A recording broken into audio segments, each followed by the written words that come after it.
morning. I swear a lot. Hello friends, and welcome back to Limbus Company. Welcome to Intervallo 7.5, maybe. I don't know what the numbers are for each Intervallo. Welcome to the Sweeper one. It's the Sweeper one. We're doing the Sweeper one because the Sweeper one is out now.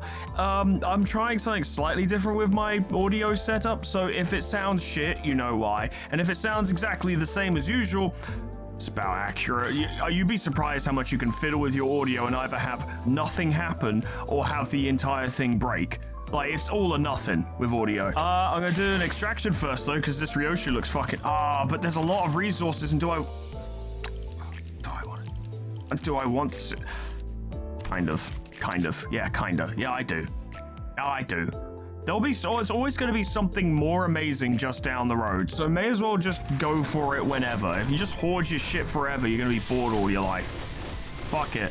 What's the point dying with 2 billion quid? Huh? What are you going to spend it on? You can't, you're dead. So fuck it. Just spend with both hands all the time. You want that Twix? Get the Twix. Just get it. Get 5. Get 10. And you'll never run out of Twixes. Don't hoard money, hoard candy, hoard chocolate, hoard burgers, hoard noodles. These are good things to hoard. What was my point? I don't care. I didn't get anything anyway, so fuck it. I could try again though. Oh, I have decade extraction tickets. Oh, I have many resources that I could spend. Do I desperately want this though? Fuck it. I just want to do some extractions. I enjoy doing them. It's part of the fun of playing a fucking gacha, isn't it? To be doing it, like, the pulls. I'm pretty sure that's a voice pack, so that's disappointing. I can't remember if that's actually true, but yeah, isn't this the whole point of a fucking gacha? Where it's like, yeah, you know, if you earn the in-game currency and you aren't really willing to spend too much on it, then you just do some polls and see what happens, instead of being like, I'm gonna fucking wait for 7 months, because then there'll probably be something I really want. It's like, fuck it, just go for it. Just do whatever. Can't live the life of overthinking this shit.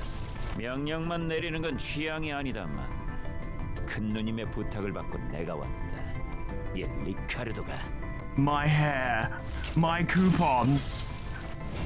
When are we gonna get my violin? Right? The fan base, the community screams for my violin.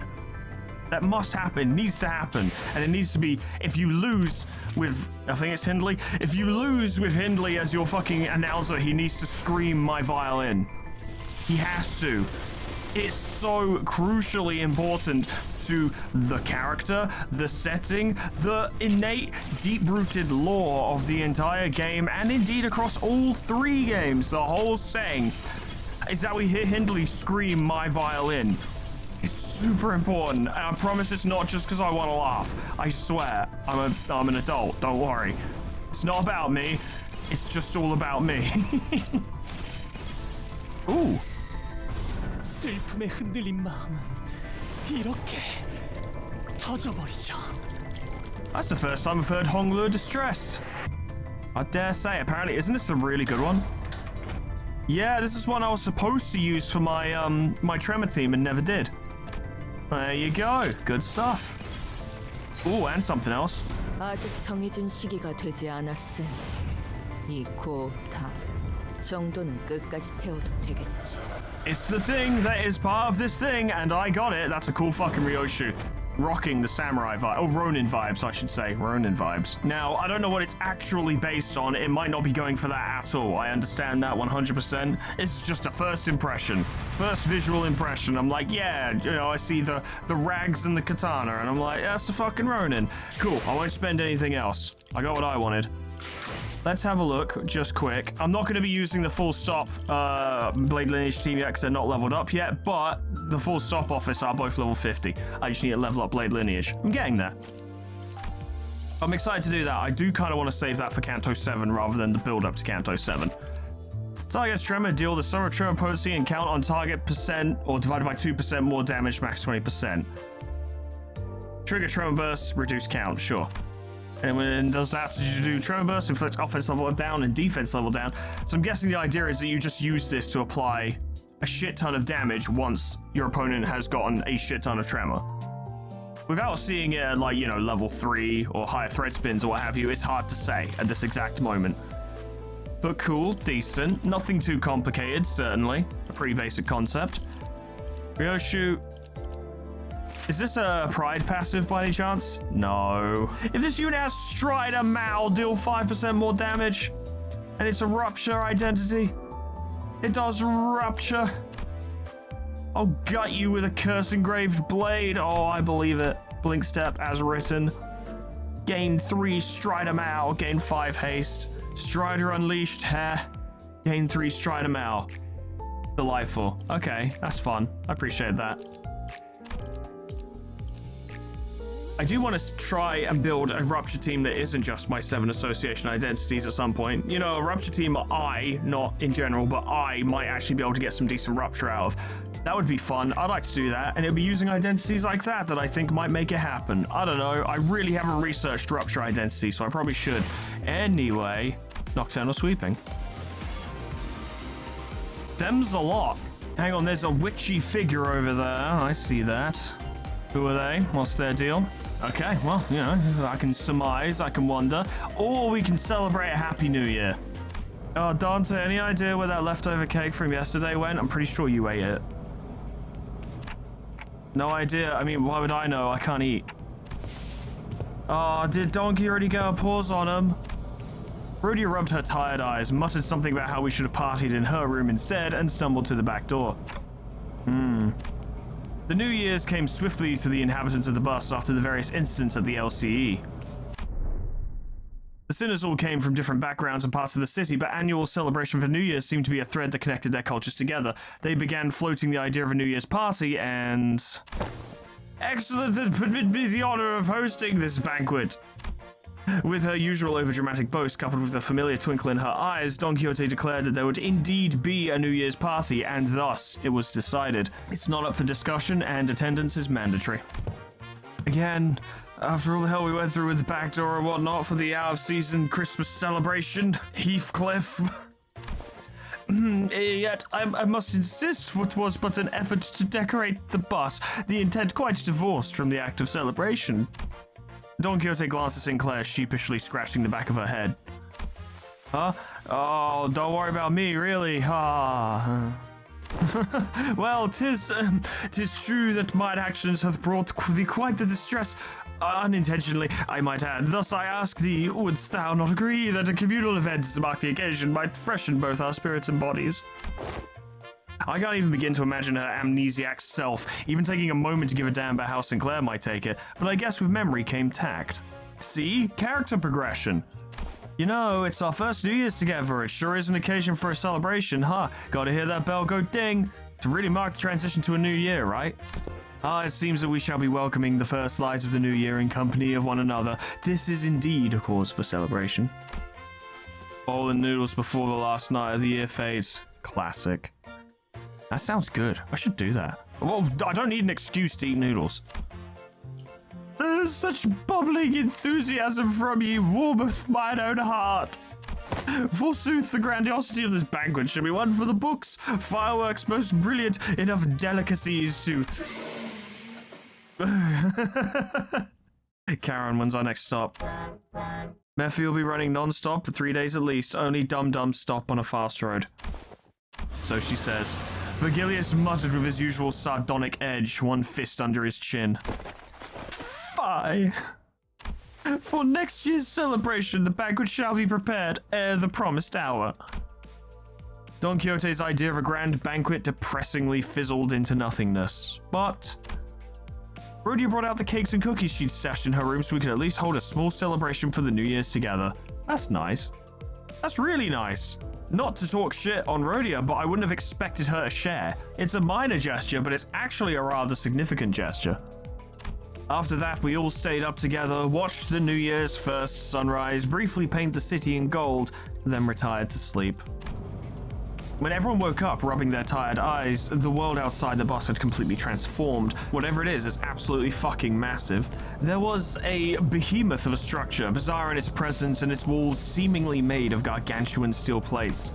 H-Corp?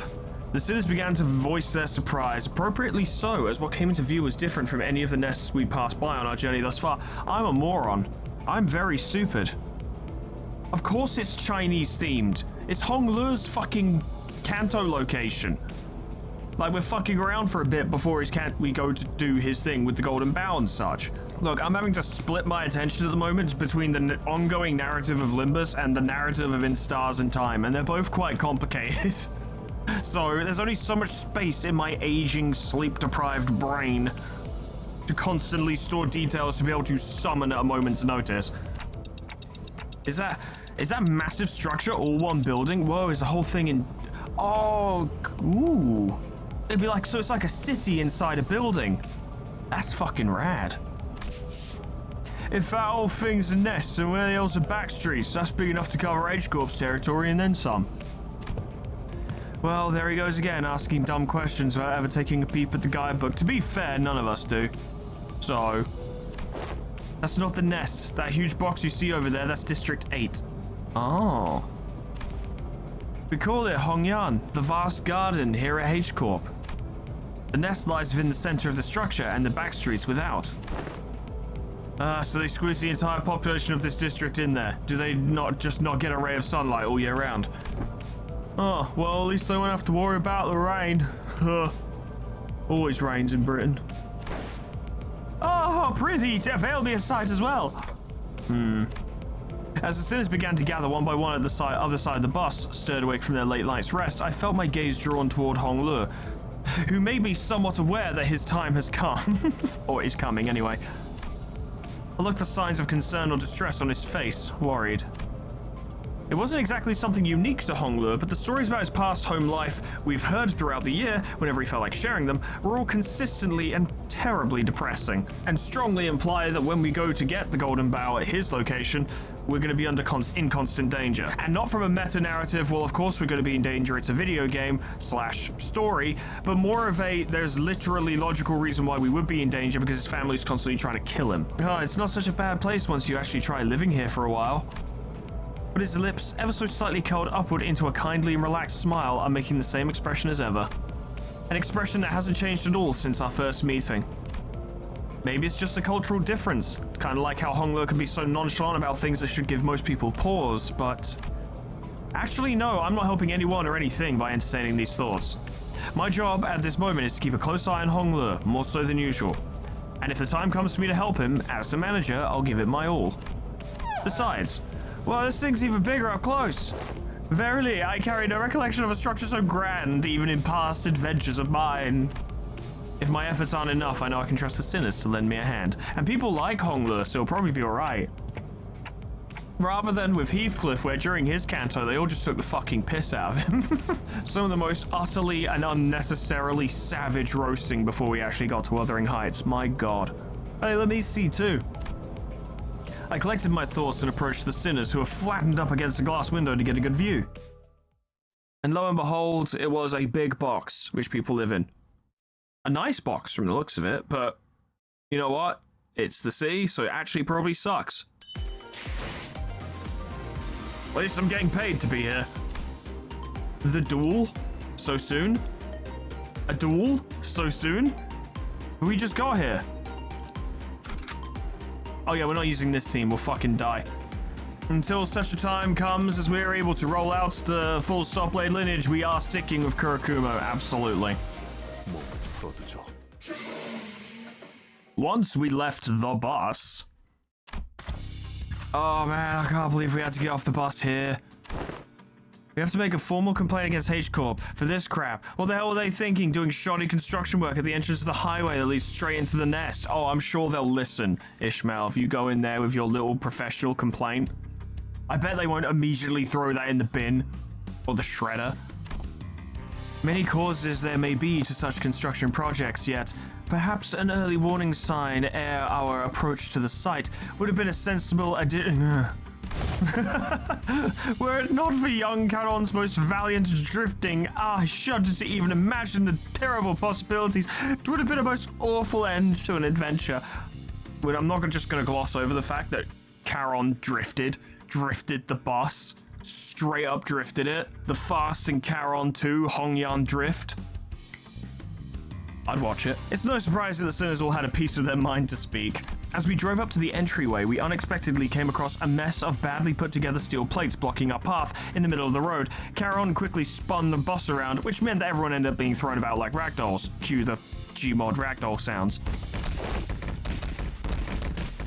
Good thing there was another road off the highway that leads into the city, right? I bet Charon would have tried to reverse gear all the way back to the last interchange.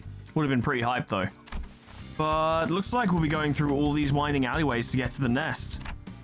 It's so dark in here. If only I had eyes. We were greeted by a dark street upon disembarking from the bus, illuminated only by faint strands of light. I wonder. I'm probably way off on this, but I'm going to make a prediction, right? Obviously, this is a sweeper fucking themed intervallo. That much has been made apparent, right? But an indoor city, as it were, you know, it's not, the city is the city, but let's be real, the districts are basically cities. Like, let's be fair. An indoor city would have no reason for nighttime. As in, there would be no reason for it to ever be dark. Why would you bother? You're not beholden to the sun. And it has to be lit during the day anyway, why would it not be lit during the night? So the chances are, they probably have some kind of curfew system that then leads to it being nighttime, so that the sweepers can come out and do their thing, right? Because it has to be nighttime for the sweepers to come out and do their thing. I don't think the sweepers literally have to go out at night time, but that is the time that they go out, and it's like, well, you don't want to be on the fucking street when the sweepers come out. But I wonder, what if District 8 doesn't turn off the lights? It doesn't simulate nighttime. It's just that all the locals know when to go indoors because of the sweepers, and naturally because you'd just be sleeping at night anyway. But the sinners on the bus don't know that. No one's, well, actually Hong Luo would, but he might not say anything. You know, he's very passive and whatnot. What if we just have no idea the sweepers are coming, and then suddenly it's like, by the way, it's like 3 a.m. and we had no idea because it was still lit.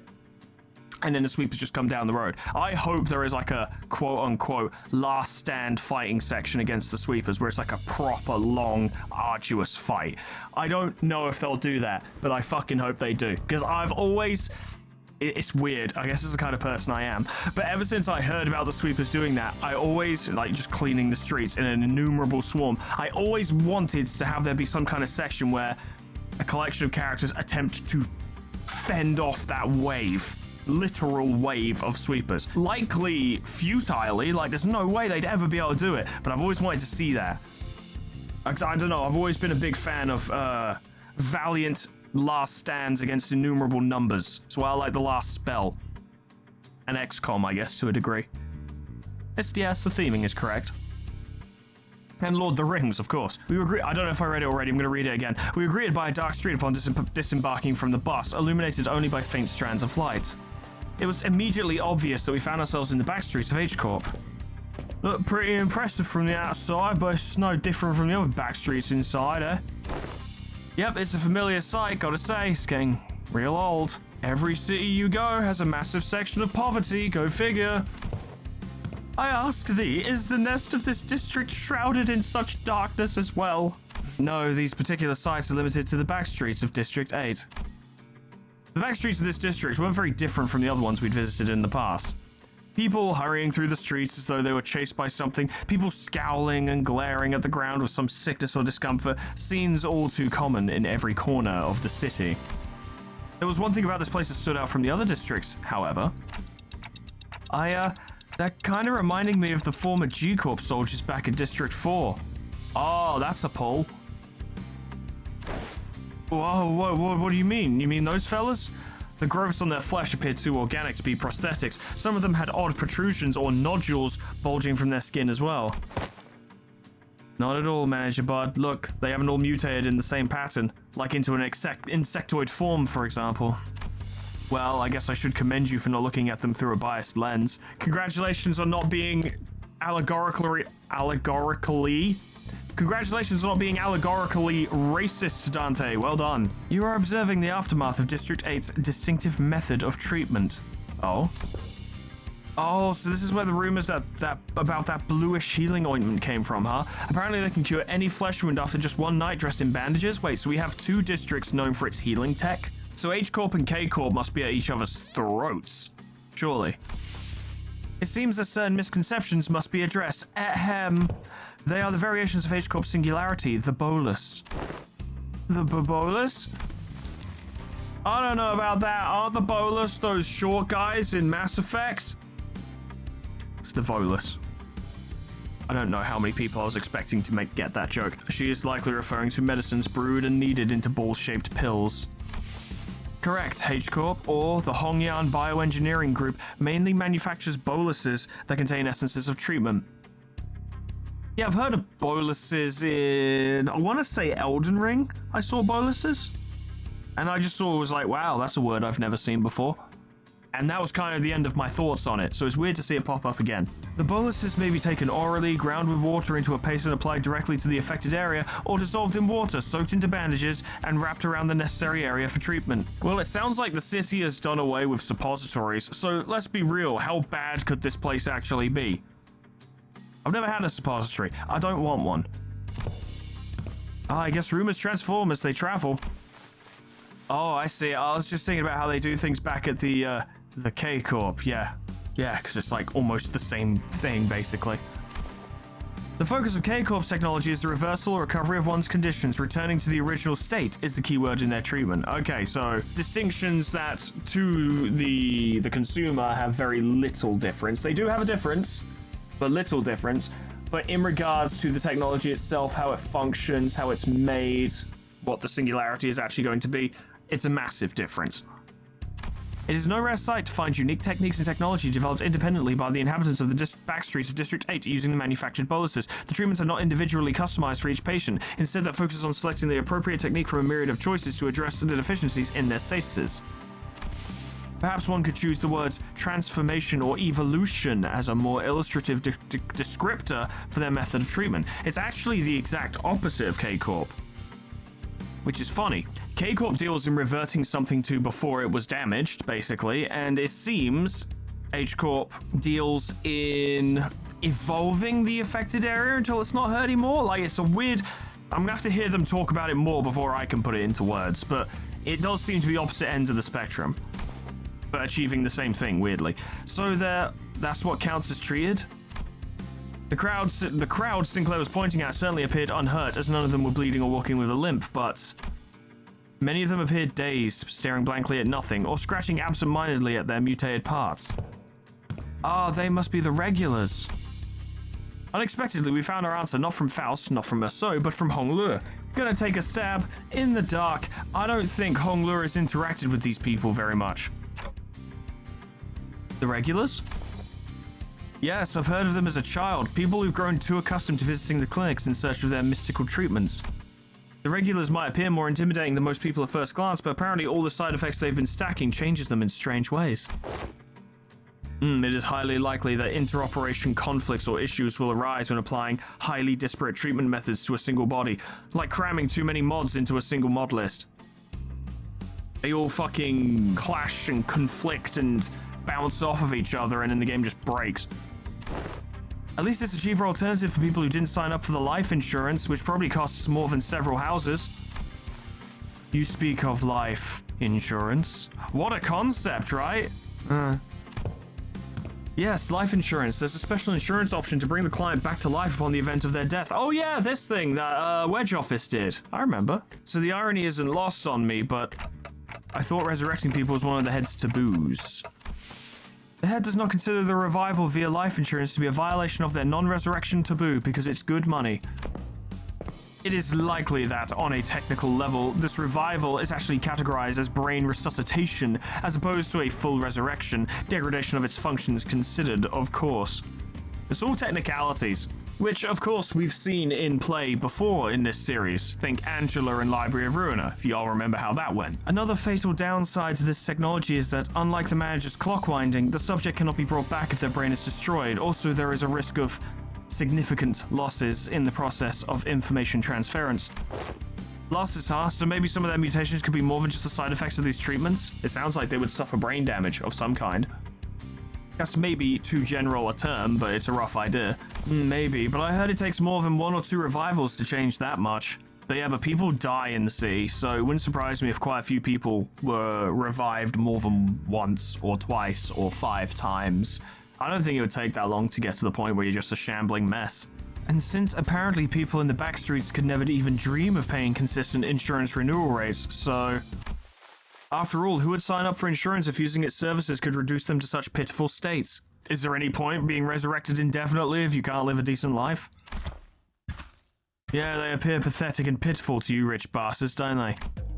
Ah, you'll soon be in the same boat as them, so save some pity for yourself.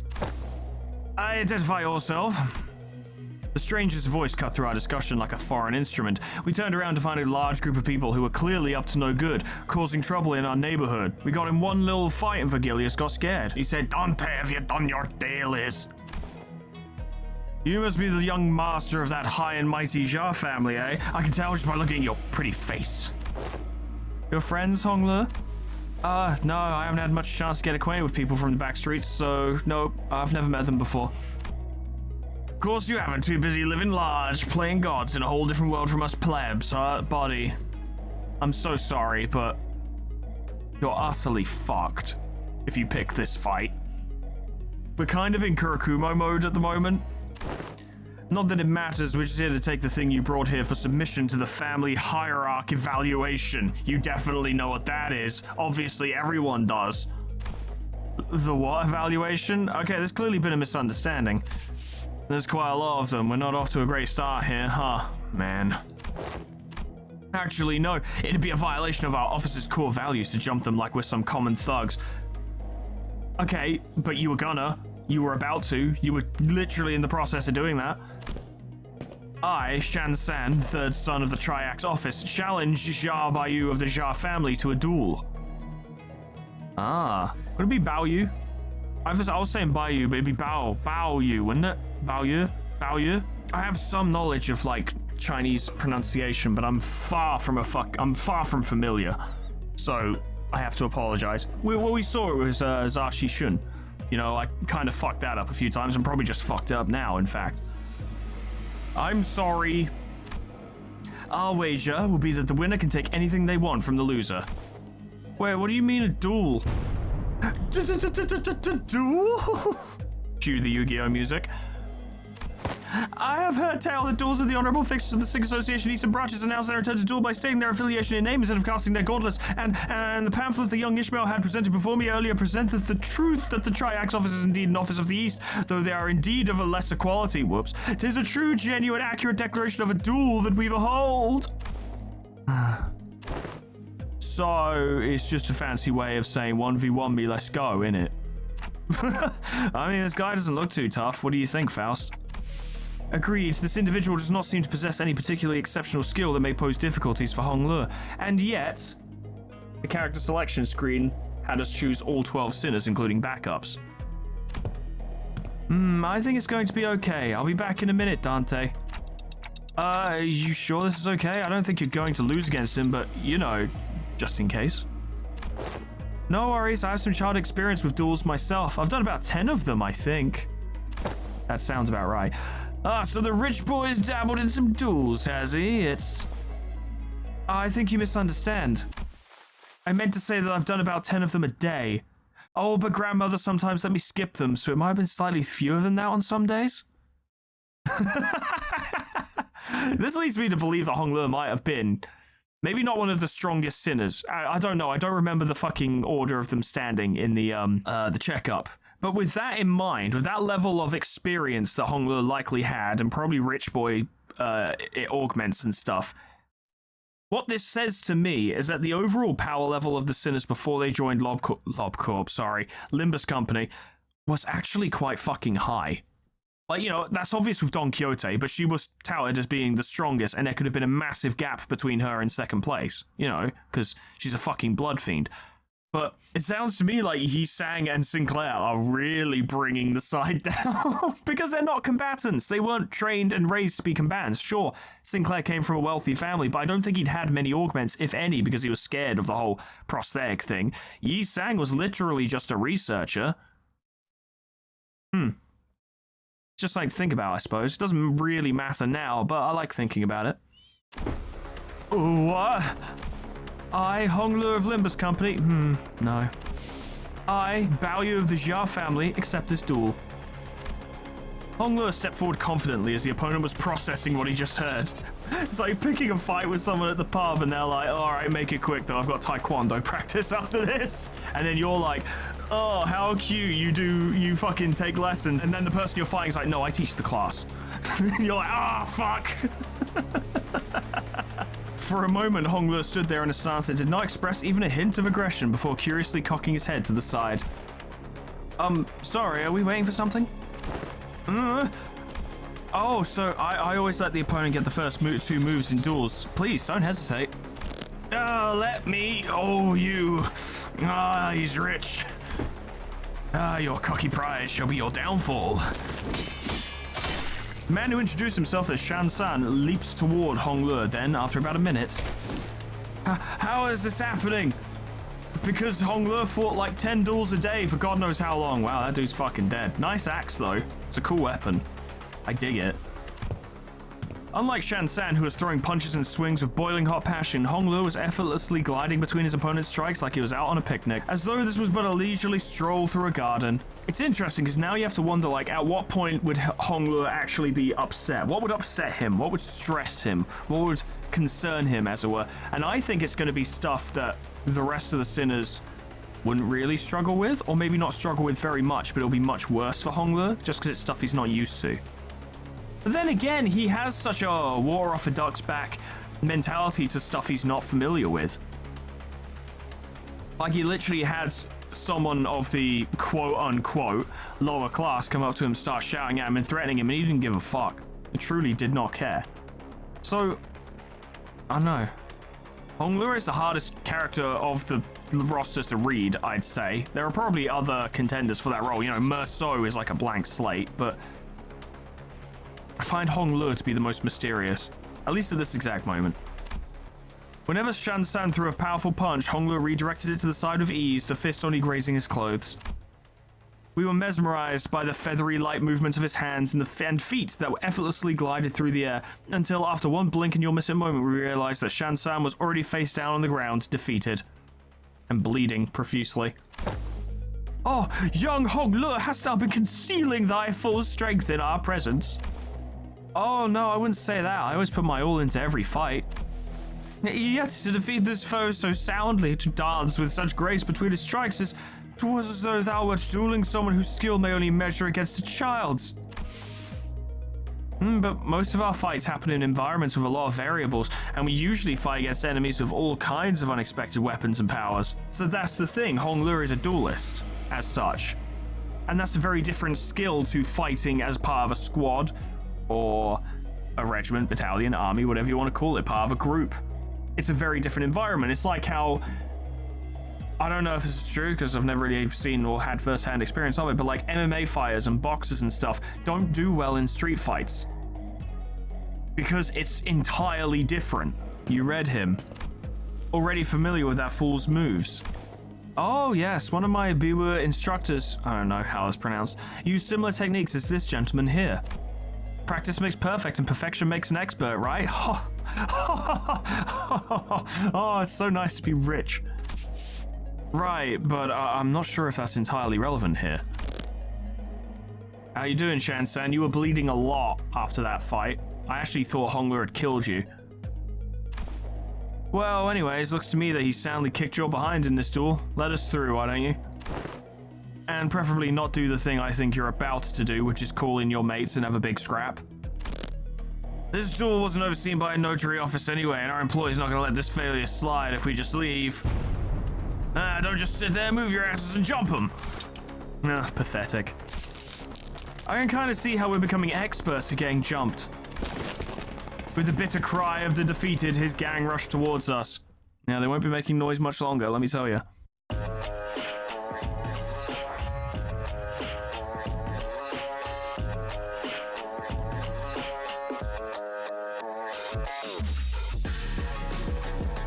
This track fucking slaps. Oh yeah. I'm so glad we're leaning into Chinese stuff. It's fucking cool, man. Look, these guys are fucking cool. I love the stance. Apparently this guy's awkward. Like it says there, awkward. I disagree. He looks like the most composed motherfucker I've ever seen in my life. Look at him. I've never seen a model in this game look more confident. But whatever. On Clash Win inflict 2 bind on the target next turn. Very simple. Okay. I don't think we'll struggle, but how many of them are there? Is it actually just 5 of them? Well, I'm not going to bother showing off this fight because it seems to be just a standard encounter. If anything funny happens, I'll check back. But otherwise, let's just get through them. 좀 더 잘 뵐 수 있을 것 같은데요?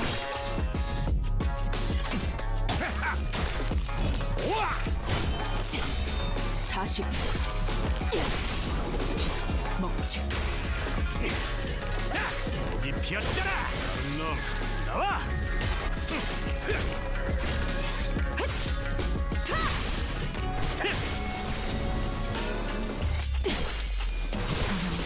건드렸겠다. 역시 모르네. 안칼에.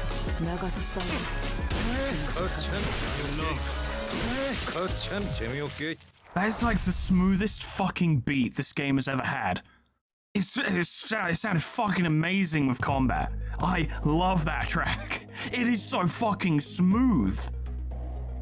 And it carries this nice tone that isn't too dire, but obviously isn't light either. It carries a sense of like this kind of sinister, dire situation to it. But it's not like overwhelming. It's just... I don't know. But it just sounds so fucking good. Studio Aim don't miss. This really isn't a great start, fellas. It's never easy, is it? Hey, at least we got a nice warm-up. It wasn't all bad. I don't know, this seems more serious than our usual street brawls. I like that we have usual street brawls now. Ishmael's right, they weren't your everyday thugs who pick fights with random people for no good reason. Yeah, they did mention that they were an office, specifically. We might have some relatively tough enemies now. They were contracted by someone to specifically target and eliminate Honglu. And given how open they were about their intent, calling it a contract, it doesn't seem like whoever gave the contract was exactly going for subtlety. And once again, if they had hired like a shit-ass gang, right, they wouldn't call it a contract. Or the gang members themselves wouldn't call it a contract. It's like, we got a job to fucking take this guy out. These guys, they may not have been very strong, but they were, by at least some degree, professionals. Or at least had a level of professionalism to them, which implies, not doesn't necessarily confirm, but implies a level of competence and threat in this setting. Then maybe this is what Jia Xishun was talking about way back when she mentioned surviving as heirs. Whoever's behind this must have a bone to pick with Honglu. Indeed, it seems we must expect more skirmishes like this going forward. Alas, was this trial not readily overcome? Yeah, but there's only 6 of them. That's fucking nothing. Not the point. Think on it a little more. Seems like they're assuming that Honglu's brought something here in order to participate in that family hierarchy evaluation. Then there's no reason to assume that we've seen the last of them. They're going to try again to take out the competition. And has likely been hired by one of Honglu's family members. A highly accurate assessment of the situation by the executive manager. I expected no less from someone of your genius. Going for the classics of brown-nosing today, Otis. Since when was it brown-nosing to compliment a job well done? Do you not expect... This inane conversation is most riveting, but I would prefer some silence while we wait. It seems that the company foresaw such difficulties. They've sent you a support team to help handle this issue. Oh, we heard voices coming from behind us from where Vergilius pointed. My, you guys still haven't learned how to stick to the plan, have you? Oh, it really threw me off when I was told to meet you in some backstreets location away from our agreed rendezvous point. A familiar voice, a voice we could not forget. I think I know, I just can't remember the fucking name because I never can. Yeah, there it is, it's Sword. I don't know why, I thought she'd look more grizzled after what happened in Kanto 3. Glad she isn't though, she's still our beloved Sword. Been a while, everyone. And it's Pilot as well, let's fucking go. I'm here too. We turned around to follow where the voice was coming from and recognized 2 people we've been hoping to see again. Success. Everything's good. A guide. Yeah, we could probably do with a bit more story after, well, upon arriving. This place is fucking interesting, but I do want more combat just for the fucking combat track, because it's dope. Sword? And hey, Pilot, right? I remember you as when I was going through that whole thing. Sorry. What's wrong? It's like you're looking at a ghost. Pilot, didn't you tell me that you shared my news with them last time? I did, I sure did, ma'am. Oh, yeah, he did. The sinners each recovered from the initial shock of seeing them again, and soon their faces began to bloom with relieved smiles, which, I mean, with my knowledge of the setting, I'm not particularly relieved to see these two in the field, because that puts them at risk. It puts them at very direct risk. Well, good to see that things haven't changed much around here. Yeah, we still suck. Sod, we're so glad to see you're okay. Tick-tock to you too. Glad to see your gears are turning just fine. Sword smiled with a familiar grin. She did not seem to have changed much since the last time we met, save for a few minor differences. Her outfit and her badge, for example. Last I recall, you were promoted, yes? Allow me to congratulate you. Or is that considered brown-nosing? Yeah, All the hints of melancholy hanging from her smile and flickering in her eyes. Hey! I am merely congratulating her on her promotion and offering a recognition of her excellent accomplishments. I don't see what your problem is here. But we all know the meaning that promotion carries, don't we? Indeed, and it is very profound. After all, what meaning is there to a promotion attained without spilling some blood? You're a real piece of work. Let me ask you something then. If everyone behaves like you do around her, tiptoeing around the facts, keeping it hush-hush about what happened, where's she going to get the bare minimum of the recognition and the consolation she deserves? Which is a good point. But, you know, tact has its place. No. Hush-hush would have been nice. I've even overheard some of them whisper that I let my partner die just so I can snag a promotion. Yeah, see? That's the thing. So in that regard, I appreciate that, Otis. If we're being technical, I did die, except my brain was intact. Not even K-Corp's regenerative ampoules could have revived me if it wasn't. Oh, so she did actually die. So she's actually been through a revival, as it were. Maybe if we hadn't finished off Effie, he could have been revived as well. Because he was still conscious when we found him, which meant his brain was still intact, which meant he could have been revived. But he was in agonizing amounts of pain. Did he request that we finish him off? I'm trying to remember. I feel like he did. But, shit, man. Kanto 3 was so long ago. Then did Effie also... Why would you ask, Sinclair? Apparently it went right for Effie's head when they stabbed him with a prosthetic. Oh. Okay, yeah, very much right. Okay, fair enough. He was alive when we found him, but brain was too damaged. According to the coroner's autopsy. No. K-Corp ampoules, life insurance, neither of them can revive someone with a damaged brain. It is what it is. Should we move on from the topic? Anyways, let's not dwell on the depressing stuff. We're here for work. Let's get some work done. So let's talk about work, okay? Pilot? Ah, yes, ma'am. Well, let's see here. Coincidentally, I happen to make friends with a fellow who has ties to the Jar family, so I brought him over. Please let it be the fucking Axe office that we just dealt with. Hey, is that everything? Yes, sir. Briefing over. Just as everyone was reeling in stunned silence at the least informative, least helpful briefing we have ever had the displeasure of seeing through, Ishmael was the first to catch herself, and she looked up at Sword. Sword, can we rely on you for some elaboration here? The briefing was a good demonstration of the necessity of educating the 5 W's and 1 H principle. Looks like we have a lot to discuss once we get back, Pilot. Did I do something wrong? Shh, Pilot buddy, just stop. You're digging yourself a deeper hole with every word. Gregor quickly leaned in to warn Pilot, but it was likely too late. A nigh unnoticeable crease had already formed between Sword's brows. Prior to commencing this high-priority operation, it was necessary for us to find individuals with connections to H-Corp. So we, as the preliminary observation unit, were put to the task, and we managed to establish a connection with an individual. Ooh, someone from my family? No, we tried, but your family proved to be a rather difficult nut to crack. However, as we were wasting our precious time with all of our leads, Pilot pursued an unconventional method to establish this connection. I really didn't hold back on compliments then, and this is how you... Our collaborator is a former employee of the Jar family. After leaving the family, he now runs a lodging business. Then it is likely that he is far removed from the family's politics, less motivation for him to attack us due to conflicting interests. Yes, and according to Pilot's report, he still regards his Jar family positively. How can I not, considering the blessings they have given me? An unfamiliar voice butted into the conversation, as though to continue Sword's explanations. Ah. I humbly present myself before the fellowship of young Master Baoyu. Baoyu. I need to internalize that. I'm probably wrong anyway. Please, call me King Tao. He greeted us in a most polite fashion before bringing his hands together in an odd motion. Oh, is this how people greet each other here? Yep, it's called the Balquan. Don't worry about it, Foreman, just say words. Yeah, it's called the Balquan gesture, bringing fist and palm together to express respect and peace toward the receiver. Ah, knights greet one another by shaking their hands for the self-same purpose. Forsooth, thou art indeed one possessed of a chivalrous spirit. Why do you have like a fucking sinister look on your face now? I prostrate myself before the vast breadth of your knowledge. What grand generosity it is to open ajar the waterways of wisdom to quench my barren lands.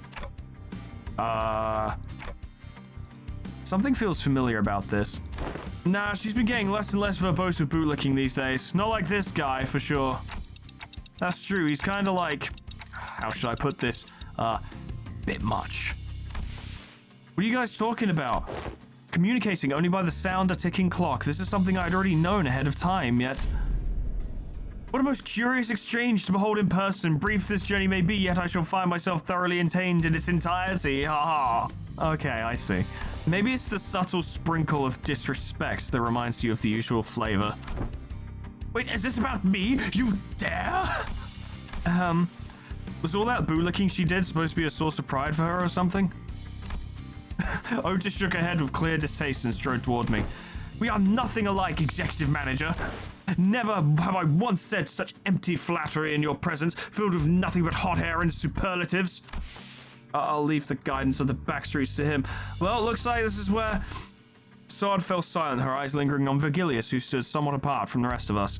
So I finally get to meet the Red Gaze in the flesh. Been looking forward to this day for a long time. Didn't they meet before? Briefly? Effie would have loved to be here. Manager? Virgilius seemed to sense her lingering gaze and walked towards us after nodding slightly in her direction. Manager Sword, let's not make this any longer than it has to be. I'm not happy to be helping you with your businesses. I'd much rather put this behind me as soon as possible. Oh, please, it's our historic first collaborative operation, isn't it? Can't you spare a little more time with us? The guide bud's actually doing something? That guy? No way. Yes, unfortunately, LCC has our own business to take care of today, so I won't be accompanying the LCB this time, and the Red Gaze will be helping us out to get it done. Well, at least they're probably safe then, hey? No one's safer than if they're with Virgilius. Taking Mephi there, vroom. Okay, well, they're definitely safe then. Mephistopheles and Charon are going there as well. Then nothing's gonna happen to him if Virgilius is there. Maybe it's not that unfortunate now that I think about it. I feel like every mission with the LCB has always been an uphill battle to get anything done. True. And it still is. Well, you see, back then we were... I'm just messing with you. I'm sure we'll have another chance to work together again soon. Yeah, probably during Canto 8. And then these two will die. Boss, we don't got much time. Oh, wait, before you go, I think you owe some explanation, Virgilius, because, shit, Pilot didn't do it. I will leave the details to Miss Faust. I am quite busy. Very well. Virgilius turned around and left toward Mephistopheles with an oddly disgruntled expression. Well, then, I'll see you around. And the next time, I'll show you that I can carry my own weight. Yeah, we'll fucking see about that, won't we? Don't you worry, guys. Next time, I'll give you a 10-second briefing. That's twice as long as this one that I just did. You know, oh boy, last time we met, I was really so darn pathetic. You're not doing a good job of convincing us. Pilot, competence is shown through action, not words. Sword and Pilot gave us a light nod before following Virgilius. Some sinners opened their mouths to speak, hesitated, then closed them again. We let them go without a word. Perhaps we didn't know what we could say to not make this an awkward farewell. Very well, please, this way. Or maybe we were simply mindful of this guy who was responsible for the quality of our stay. I suspect there's going to be a lot of combat in this one. I just get that feeling. I just get that impression. You know, it's no big deal, but I feel like we're going to be fighting a lot of people. Called it! An immediate ambush! Like, straight away! Funny. Okay. Well, that's all I'm going to do for today. I'm keeping these videos fucking reasonable. because I'm very busy at the moment and I can't remember what it's like to have a good night's sleep. This is cool so far, though. I'm immediately invested. And like I kept saying, that combat music is fucking sick. And I like the look of District 8. District 8 is super cool. Already very interested. I want to learn more about Hong Le, because he's super cool, and I'm very interested. But friends, that is all from me for today. Thank you so much for watching. Special thanks to our members and patrons: Miscreant, Rakiriku, Crescent, Sonny the Horse, Cryolytic, Lilac Sire, Abyssal Angie, Hotraman, Saga, Jack, The Elf Lord, Jordan Rothberg, Ninja Dog, Ember Fox, Grand Captain General Peace, Beanbag Turtle, Malignant Humor, Cuds, Kana Samaria, Poe, Portrait and Bragg, Lifesteal, Mega Mr. Z-Man, Unclever Names, Summercat, Flanny, Painted Shagoon, Lip Potatoes, Proxy, Caminera, Moa, Heartland, Harrick J, Dresso, Sion Distance, Lol, Etherbin, Linky, Xeon Cedar, Bimbawat, Alkia, Honeydew, Sweet Baby Red, Jessica T, Plutonium Pie, Dream of Ghost, Lullaby, K-Bub, Magic Owl, The Frostbite Monsoon, SCP-106A, Namad, and Kenny. TA100 for support me on YouTube and on Patreon. Thank you so much, guys. And thank you all so much for watching. Yeah, I have no idea if the audio sounds good or not after I made this slight adjustment, but the good news is I'm editing this like immediately after I record. So if it is shit, I will immediately know about it. I apologize in advance, and it won't be a problem in any other video ever again, because I'm gonna know straight away. Chances are, I imagine, you won't have noticed anything because there won't be much difference. But, you know, we'll see. I'm excited. Always fun to see if I fucked up my job. Always enjoyable. Yeah, no, I'm looking forward to seeing what's going on here. The fucking axe dudes are cool. I hope... Actually, let me just quickly check. What was Ryoshu's identity name again? I just want to have a quick look. What was it called again? Nothing to do with what we saw. Okay, never mind. Well, I suppose I'll find out more about it later, but that'll be next time. And whatever happens, I hope I see you there. Doodles. Goodbye.